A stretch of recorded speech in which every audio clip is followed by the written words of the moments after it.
Well, today we have Orlo Gilbert and his 1914 Overland. Now, I know Orlo's got a lot he can tell us about this Overland. Do you want to tell us a little bit about the history of this Overland, or any Overland? Well, it belonged to my great-grandfather. He bought it new in the fall of 1913, and I have to tell you that's before I was around. Yes. And he died in 1924, but as far as we know, he drove this car for 5 years. He bought it in Sundance, Wyoming, bought it off the trailer of the railroad car or whatever, yes, and straight out of the dealership. And he must have been top man in town, because I don't know if anybody had a better car than a Willis Overland. So my dad picked it up in 1942, and then after that the property was sold and the car was dismantled and thrown out in the barnyard. It was just junked and gotten rid of.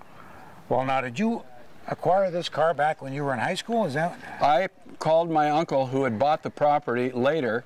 I said, is there any piece of that Overland left? He said, I think there's some of it out there in the farm in South Dakota. And I said, well, can I come and get it? We assembled it. I was 23 years old. I assembled it as best I could. The engine was still together. I somehow got it running. We sort of patched the body together, made it work, and we used it as a family runabout car. Just knocked around in it for 40-some years, and we parked it 12 years ago and said that was it. We weren't going to do any more with it. I was going to buy another car to restore, and Ellen said not until the Overland's restored. What are the particular highlights of this vehicle? This car has first year for electric starter and electric lights.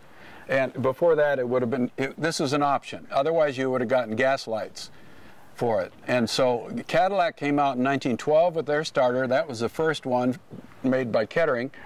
And Overland came out in 1914. Actually, late 13, they put an electric starter.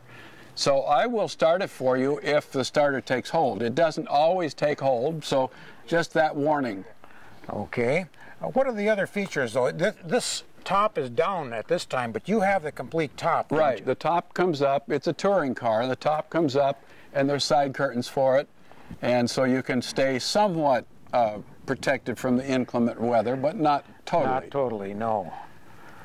It's not a good winter car, and I have all the necessary gauges. We have an amp meter, we have an oil light, an oil glass. Wow. So if the oil is circulating, if you see oil in there, that means you've got oil. Okay. If you don't see oil in there, you haven't got any.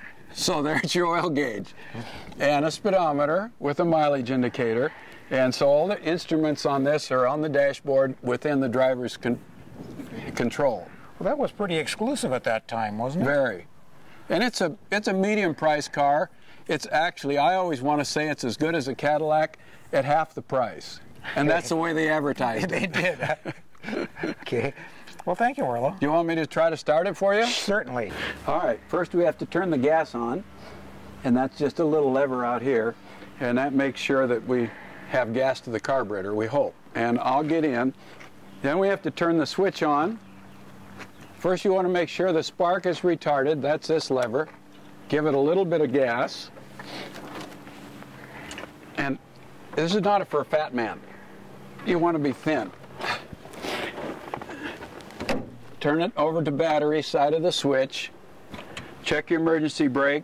Put it in, make sure it's in neutral. And then make sure that the choke is on, and we hope it'll start. It will.